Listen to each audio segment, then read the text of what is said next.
कथा प्रारंभ होता है। सुनो वीर हनुमान, आसन आन विराजियो, पवन पुत्र बलवान, सियावर रामचंद्र पद जय शरणम। शंकर हरिओम जय जय सिया राम। हरि अनंत हरि कथा अनंता, कहीं सुनहि बहु विधि सब संता। रामायण सुर तरु की छाया, दुख भय दूर निकट जो आया। रामायण सुर धेनु समाना, दायक अभिमत फल कल्याणा। रामायण अद्भुत फुलवारे, राम भ्रमर भूषित रुचि भारी। कलयुग तरणी उपायन कोई, राम भजन रामायण दोई। रामायण सोने किए सिद्ध होत सब काम, है सबको कल्याणदार पढ़ सुन ले विश्राम। सियावर रामचंद्र पद जय शरणम। शंकर हरिओम जय जय सिया राम। मंगल भवन मंगल हारी, उमा सहित जय जपत पुरारी। परविश नगर की जय सब काजा, हृदय राखी कौशलपुर राजा। जाके सुमरण तेरी पुनासा, नाम शत्रुहन वेद प्रकाशा। विश्व भरण पोषण कर जोई, ताकर नाम भरत सोई। देहिक देविक भौतिक तापा, राम राज नहीं काहू व्यापा। सुफल मनोरथ हो तुम्हारे, राम लखन सुन भय सुखारे। जय सिया राम जय जय सिया राम, जय सिया राम जय जय सिया राम। सुधीर नैन जी जय श्री राम। दशरथ सरपंच कुंभा जी जय श्री राम। हमारे बड़े भाई साहब मनोहर लाल शर्मा जी जय श्री राम। मंगल भवन अमंगल हारी, द्रवहु सुदशरथ अजीर बिहारी। दीन दयाल विरद संबारी, हरहु नाथ मम संकट बारी।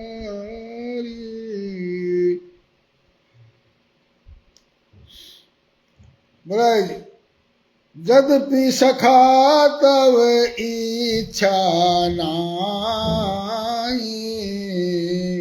मोर दरसु अमोघ जग माई। अस कही राम तिलक तेहि सारा, सुमन वृष्ट न बहुई अपार। सिया राम। राम जी ने कहा यद्यपि सखा, हे मित्र, आपकी कोई इच्छा नहीं है कुछ भी प्राप्त करने की, परंतु संसार में मेरा जो दर्शन है जगत में वो अमोघ है, यह निष्फल नहीं रहता, निष्फल नहीं जाता। और ऐसा कहकर राम जी ने उनको राज तिलक कर दिया और आकाश से सुमन वृष्टि न हुई अपारा, भई अपारा। आकाश से फूलों को वृष्टि होने लगी, देवता फूल बरसाने लगे। रावण क्रोध अनल निज, श्वास सवर समीर पर चंड। जरत विभीषण राखेऊ, दीनु राज खंड। सियावर रामचंद्र पद जय शरणम। बलवान सिंह जी जय श्री राम। और जो संपत्ति शिव रावण ही, दीन दिए दस मात। वो सोई संपदा विभीषणी, शक्ति दीन रघुनाथ। सियावर रामचंद्र पद जय शरणम। शंकर हरिओम जय जय सिया राम।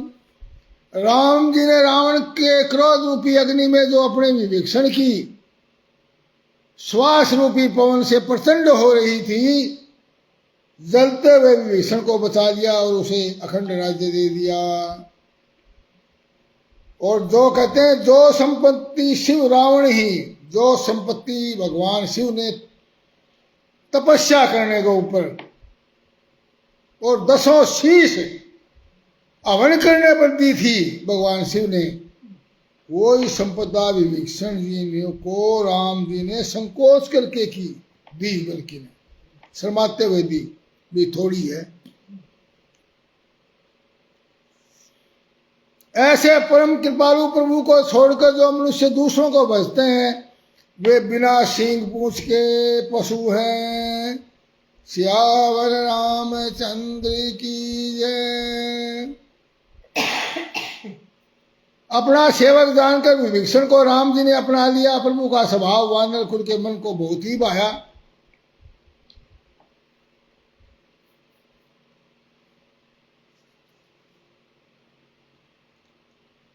सबसे रहित उदासीन कारण से भक्तों पर कृपा करने वाले और मनुष्य बने हुए तथा राक्षसों के कुल का नाश करने वाले श्री राम जी नीति की रक्षा करने वाले वही वचन बोले। सुनो कपीश लंकापति वीरा के विदितारी जलधि गंभीरा। संकुल मकर उर्ग जस जाति अति अगाध दुष्तर सब भांति। जय सिया राम जय जय सिया राम, जय सिया राम जय जय सिया राम। हे वानरराज सुग्रीव, दोनों राजा हैं, दोनों को तिलक कर दिया है। सुग्रीव को भी कर रखा है और इधर विभीषण को भी लंका का राजा बना दिया। 2 राजा हैं। तो बोले हे वीर वानरराज सुग्रीव और लंकापति विभीषण, सुनो इस गहरे समुद्र को किस प्रकार लांगा जाए। अनेक जाति के मगरमच्छ, सांप, मछलियों से भरा हुआ यह अथाह समुद्र पार करने में सब प्रकार से कठिन है। कह लंकेश सुनऊ रघुनायक कोटि सिंधु शोषक तव सायक। यद्यपि तदापि नीति अस गाई विनय करिय सागर सन जाई। जय सिया राम जय जय सिया राम, जय सिया राम जय जय सिया राम। महेंद्र शर्मा जोथरा से जी कई दिनों बाद जुड़े आज। जय श्री राम जी। विभीषण जी ने कहा रघुनाथ जी आप सुनिए, आपका एक बाण ही करोड़ों समुद्रों को सोच सकता है। फिर भी विभीषण जी तो नीतिवान व्यक्ति हैं। कहा कि नीति ऐसी कही गई है कि पहले उचित यही होगा कि जाकर समुद्र से प्रार्थना की जाए। क्यों? क्योंकि प्रभु तुम्हारे कुल गुरु जलधि कहीं उपाय विचारी। और बिनु प्रयास सागर तरही सकल भालु कपिधारी। सियावर रामचंद्र बद जय शरणम। शंकर हरिओम जय जय सिया राम। हे प्रभु ये समुद्र आपके कुल में बड़े आपके पूर्वज हैं। राजा सगर जो थे वही तो सागर हैं। और वे विचार कर आपको उपाय बतला देंगे। तब रीछ और वानरों की सारी सेना बिना परिश्रम के ही सागर से पार चली जाएगी। उनको कोई परिश्रम नहीं होगा। ये कौन कोई उपाय बताएंगे आपके कुल वो है पूर्वज। रामचंद्र जी ने कहा सखा कही तुम अनेक उपाय करिए देव जो होए सहाय। मंत्र यन लक्ष्मण मन भावा। राम वचन सुनि अति दुख पावा। जय सिया राम जय जय सिया राम, जय सिया राम जय जय सिया राम। बोला है मित्र आपने बड़ी अच्छी उपाय बताया है। यही किया जाए यदि देव सहायक हो तो। परंतु ये सलाह यह है मंत्र ने लक्ष्मण मन भाया। लक्ष्मण के मन को ये बात अच्छी नहीं लगी और कहा राम वचन सुन अति दुख पाया। और राम जी के ये वचन सुन करके बहुत ही दुख माना लक्ष्मण जी ने। और बोलने लगे नाथ देव कर कवन भरोसा, सोसिय सिंधु करिय मन रोसा। कादर मन कहू एक अधारा, देव देव आलसी पुकारा। जय सिया राम, जय जय सिया राम, जय सिया राम, जय जय सिया राम। लक्ष्मण जी ने कहा, हे नाथ, देव का क्या भरोसा, भाग्य का क्या भरोसा। मन में क्रोध ले आइए और समुद्र को सुखा डालिए। यह देव किस्मत कर्म, ये तो कायरों के मन का एक विचार है, मन को तसल्ली देने का एक तरीका मात्र है। आलसी लोग ही हमेशा देव देव पुकारा करते हैं, भगवान आए, भगवान मेरा यूं कर दे, आएगा जो कुछ नहीं करना चाहते वो करते हैं ऐसे। सुनत विहंसी बोले रघुवीरा, ऐसे ही कर बधरऊ मन धीरा। अस कई प्रभु अनुजय समुझाए, सिंधु समीप गए रघुराई। यह सुनकर रघुवीर जी हंसकर बोले, ऐसा ही करेंगे, मन में धीरज धारण करो। और ऐसा कहकर छोटे भाई को समझाकर प्रभु रघुनाथ जी समुद्र के समीप गए। प्रथम प्रणाम कीन सिर नाई,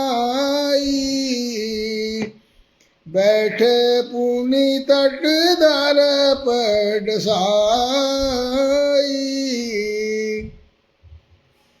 जब विभीषण प्रभु पही आए, पाछे रावण दूत पठाए। सिया राम।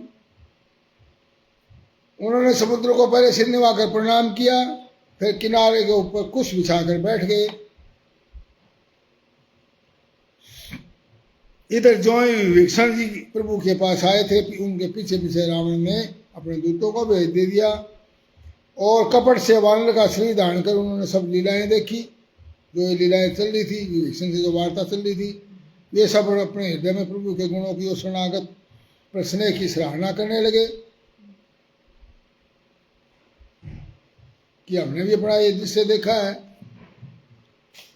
और वे प्रकट रूप में प्रेम के साथ राम जी के स्वभाव की बड़ाई करने लगे। उन्हें दुराव अपना कपट वेश भूल गया। तब वानरों ने जाना कि ये तो शत्रु के दूत है।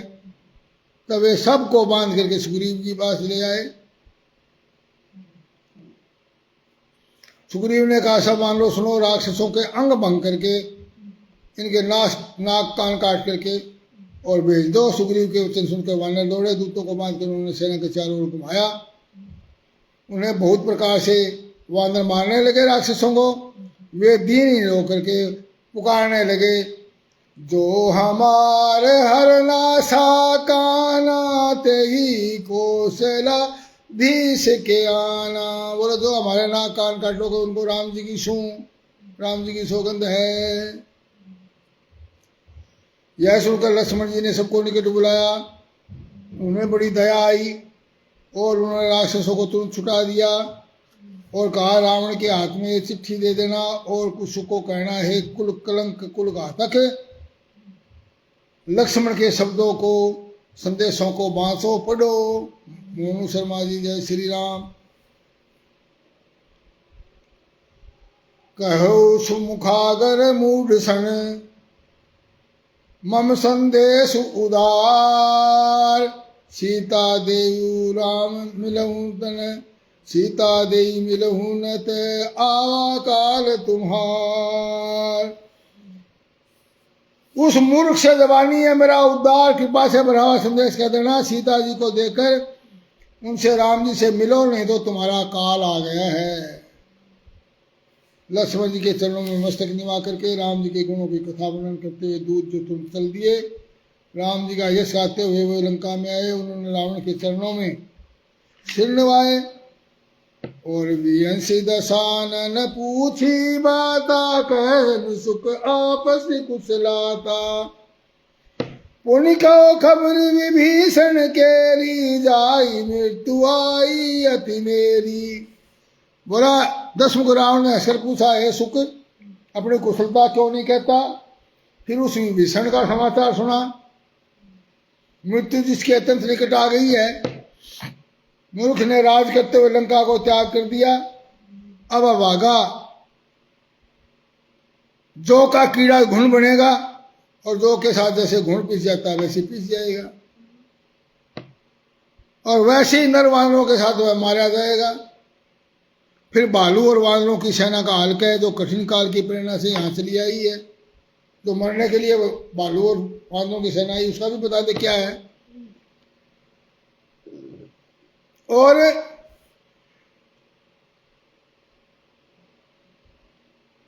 जिनके जीवन का रस कोमल चित्त वाला बेचारा समुद्र बन गया है, राक्षसों के बीच में यदि समुद्र नहीं आता तो अब तक कभी के राक्षस उन्हें मारकर खा गए होते। फिर उन तपस्वियों की बात बता जिनके हृदय में मेरा बड़ा डर है, उनसे तेरी भेंट हुई या नहीं हुई वे कानों से सुनकर, सुन मेरी बढ़ाई सुन करके, कहीं मेरे अपने कानों से मेरी बढ़ाई सुन करके भाग तो नहीं गए वापिस? और शत्रुओं के सेना का बल बता मुझे। दूत ने कहा, हे रात, जैसे कृपा करके आपने पूछा है वैसे ही क्रोध छोड़ करके मेरा कहना सुनो।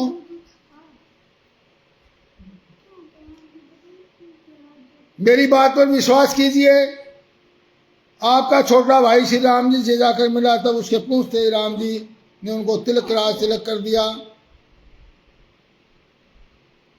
और हम रावण के दूत हैं यह कानों से सुनकर वानरों ने हमें बांधकर बहुत कष्ट दिए, यहाँ तक कि वे हमारे नाक और कान काटने लगे थे। फिर हमने राम जी की सूंह खुआई तो उन्होंने हमको छोड़ दिया। राम जी की सेना पूछी है तो वो सुन लो, वो 100 करोड़ मुखों से भी वर्णन नहीं कर सकते, हम नहीं करी नहीं जा सकती। अनेकों रंगों के भालू वानरों की सेना है जो भयंकर मुख वाले और विशाल शरीर वाले और भयानक है। और जिसने आपके नगर को जलाया और आपके पुत्र अक्षय कुमार को माना, वो वानर तो उनमें सबसे छोटा है, कम बल वाला है, उससे तो बहुत तकड़े तकड़े बलि पड़ेगा। असंख्य नामों वाले बड़े ये कठोर और भयंकर योद्धा है, उसमें असंख्य हाथियों का बल है, जिनके नाम द्विविद, मयंद, नील, नल, अंगद, गद, विक्टास्य, दधिमुख, केसरी, निषठ, सठ और जामवान, ये सभी बल की राशि है, बल का अंदाज ही नहीं उनमें। और ये सब वानर बल में सुग्रीव जी के समान हैं, और इनके जैसे एक दो नहीं करोड़ों हैं। उन बहुत सौ को तो कोई गिन नहीं सकता, और राम जी की कृपा से उनमें अतुलनीय बल है। वे तीनों लोगों को तृण के समान समझते हैं। और हे रावण दशग्रीव, मैंने कानों से ऐसा सुना है कि 18 पदम, लाख, 10 लाख, करोड़, 10 करोड़, अरब, 10 अरब, खरब, 10 खरब पदम, 100 खरब का फिर पदम बनता है। तो बोला 18 पदम तो अकेले वानरों के सेनापति हैं। हे नाथ, उन सेना में ऐसा कोई वानर नहीं जो आपको रण में जीत ना सके। सबके सब क्रोध से हाथ मीचते हैं। रघुनाथ जी उन्हें आज्ञा नहीं देते। हम मछलियां और सांपों से समुद्र को सौंख लेंगे, नहीं तो बड़े बड़े पर्वतों से भरकर उसे भरपूर करके पाट देंगे इस समुद्र को, और रावण को मसलकर धूल में मिला देंगे। सब वानर ऐसे ही वचन कह रहे हैं। यह सहज ही निडर हैं और इस प्रकार गरजते हो झपटते हैं मानो लंका को निगल ही जाना चाहते हैं।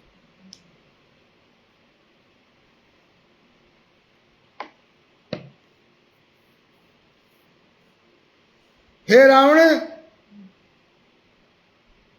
उन सबके ऊपर श्री राम जी उनके सिर पर है। हे रावण, वे संग्राम में करोड़ों कालों को जीत सकते हैं। राम के तेज सामर्थ्य बल बुद्धि की अधिकता को लाखों शेष भी नहीं गा सकते। वे एक ही बाण से सैकड़ों समुद्रों को सोख सकते हैं। परंतु नीति पूर्ण निपुण राम जी ने नीति की रक्षा के लिए आपके भाई से उपाय पूछा है, और उनके आपके भाई के वचन सुनकर रामचंद्र जी समुद्र से राह मांग रहे हैं अब, और उनके मन में बहुत कृपा भरी है, इसलिए वो समुद्र को सोख नहीं रहे। दूत के ये वचन सुनते रावण खूब हंसने लगा, बोला जब ऐसी बुद्धि है तो वानरों का सहायक, वानरों को तो तभी तो सहायक बनाया है जब ऐसी बुद्धि। समुद्र का रास्ता मांगे, बता समुद्र रास्ता मांग रही थी वह।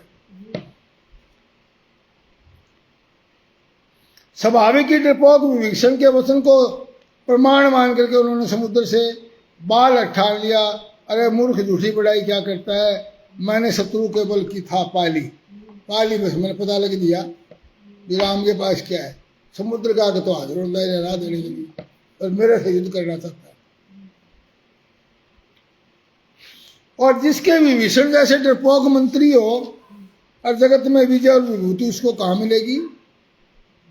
दुष्ट रावण के वचन सुनकर दूत का क्रोध बढ़ गया, और उसने मौका पड़ कर समझ करके पत्रिका निकाली जो लक्ष्मण जी ने दी थी। रामानुज दीनी यह पाती, नाथ बचाए जुड़ावऊ छाती। सिया राम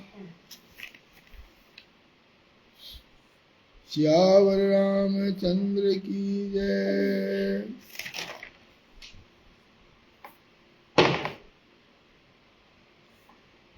समय का बोला, राम जी के छोटे भाई जी ने लक्ष्मण ने ये पत्रिका दी आपके नाम, नाथ इसे बचा करके छाती ठंडी कर लीजिए। क्या लिखा इसमें पढ़ के तेरी छाती ठंडी हो जाए मन मन। रावण ने हंसकर उसे बाएं हाथ से लिया और मंत्री को बुलाकर वह मूर्ख उसे बचवाने लगा। पत्रिका में लिखा था, रे मूर्ख, केवल बातों से ही मन को रिझाकर अपने कुल को नष्ट ना कर। राम जी से विरोध करके तुम विष्णु वर्मा और महेश की शरण में जाने पर भी नहीं बचेगा। या तो मान छोड़कर अपने छोटे भाई विभीषण की भक्ति प्रभु के चरणों में आ जा, अथवा दुष्ट राम जी की बाण रूपी अग्नि में परिवार सहित पतंगा होकर जल जा। पत्रिका सुनते ही रावण मन में तो भयभीत हो गया, परंतु मुख से मुस्कुराता हुआ सबको सुनाकर बोला, जैसे कोई पृथ्वी पर पड़ा हुआ आकाश में पकड़ने की चेष्टा करता है, वैसे ही ये लघु तापस कर बाग विलासा। ये जो लघु तापस यानी कि लघु मतलब छोटा तापस मतलब तपस्वी, ये छोटा तपस्वी यानी लक्ष्मण जो है ना, वाग विलास करता है, वाणी का विलास कर रहा है, कुछ नहीं, डींग हाँक रहा है बस। सुख ने कहा, हे नाथ, अभिमान छोड़ करके और मेरा वचन सुनिए, राम जी से बैठ टाक दीजिए। रघुवीर सब लोगों के स्वामी है, और वो मिलते ही प्रभु आप पर कृपा करेंगे, आपका एक भी अपराध भी हृदय में नहीं रखेंगे। परंतु रावण अपराध क्षमा तो नहीं करवाना चाहता, रावण तो अपनी मुक्ति चाहता है। रावण यदि राम के पास माफी मांगने, राम मारेंगे क्यों उसको, उसकी मुक्ति होगी नहीं। जानकी जी रघुनाथ जी को दे दीजिए प्रभु, इतना मेरे कहने से कर दीजिए। जब उस दूत ने जानकी जी को देने के लिए कहा था, दुष्ट रावण ने उसको लात मारी, जिस तरह विभीषण को मारी थी। वह भी विभीषण की भांति चरणों में सिर निभा करके और वहीं चला जहाँ कृपा सागर रघुनाथ जी बैठे थे। प्रणाम करके उसने अपनी कथा सुनाई, और राम जी की कृपा से अपनी गति यानी मनु स्वरूप का पाई। ये कौन था वास्तव में शुक्र? बोला, ऋषि अगस्त की साप भवानी, राक्षस भयो रहा मुनि ज्ञानी। बंद ही राम पद बारही बार, मुनि निज आश्रम कहूँ पगधारा। सीधी कहते हैं भवानी, वह ज्ञानी मुनि था जो अगस्त ऋषि के श्राप से राक्षस हो गया था। बार बार राम जी की चरणों की वंदना करके वह मुनि अपने आश्रम को चला गया। और इधर जो है रामचंद्र जी को 3 दिन हो गए समुद्र के किनारे बैठे, विनय न मानत जल्दी जड़े गए 3 दिन बीती। और बोले राम सकोप तक तब भय बिन हो न प्रीति। सियावर रामचंद्र पद जय शरणम। इधर 3 दिन बीत गए, तो जड़ समुद्र विनय नहीं मानता। श्री राम जी क्रोध सहित बोले, बिना भय के प्रीति नहीं होती, भय के बिना प्रेम नहीं होता। लक्ष्मण बाण सरासर आनु, सोसु बारिधि विसख कृसानु। बोला लक्ष्मण मेरा धनुष बाण लाओ और मैं अभी इस अग्निबाण से समुद्र को सोख डालूं। मूर्ख व्यक्ति से विनय, ये सूत्र भी है यहाँ देखिए, मूर्ख व्यक्ति से हाथ जोड़ के विनय करना और कुटिल व्यक्ति के साथ प्रेम करना और स्वभाव से ही कंजूस से सुंदर नीति का उपदेश और ममता में फंसे हुए मनुष्य से ज्ञान की कथा सुनना, अत्यंत लोभी से वैराग्य का वर्णन और क्रोधी से शांति की बात और कामी से भगवान की कथा, इनका वैसा ही फल होता है जैसा बिल्कुल उजाड़ जमीन में, बंजर जमीन में बीज डाल दिया जाए तो वो कभी उगेगा क्या। तो ऐसे लोगों से कोई लाभ नहीं होता, मुख से विनय करने का कोई लाभ नहीं। और कहा भी है, बोला सांप शेर कुत्ते का डर नहीं, मूर्ख मुसल तन डर लग गया। तो मूर्ख से विनय करना कोई फायदा नहीं।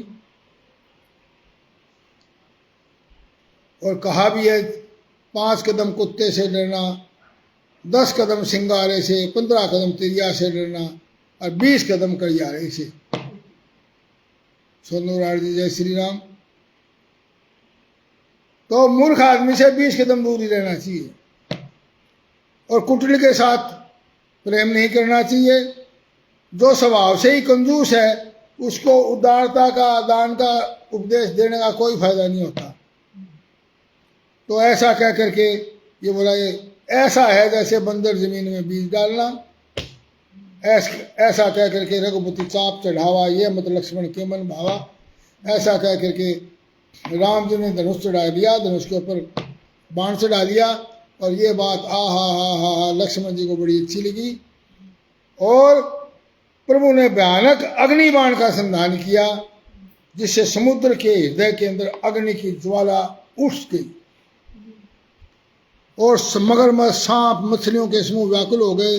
तब समुद्र ने जीवों को जलते हुए जाना और सोने के थाल अनेक मणियों को, रत्नों को भर करके, अभिमान छोड़ करके और ब्राह्मण के रूप में आ गए।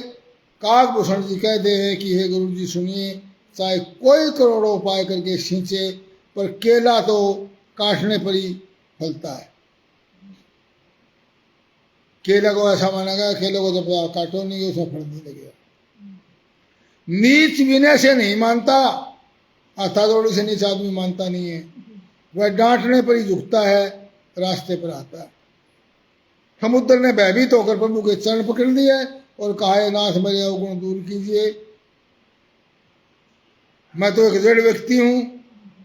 आकाश, वायु, अग्नि, जल और पृथ्वी ये सब जड़ हैं, आपकी माया ने इन्हें सृष्टि के लिए उत्पन्न किया है। प्रभु ने अच्छा किया तो मुझे शिक्षा दी, दंड दिया। ढोल गवार शूद्र पशु नारी, सकल ताड़ना के अधिकारी। सिया राम।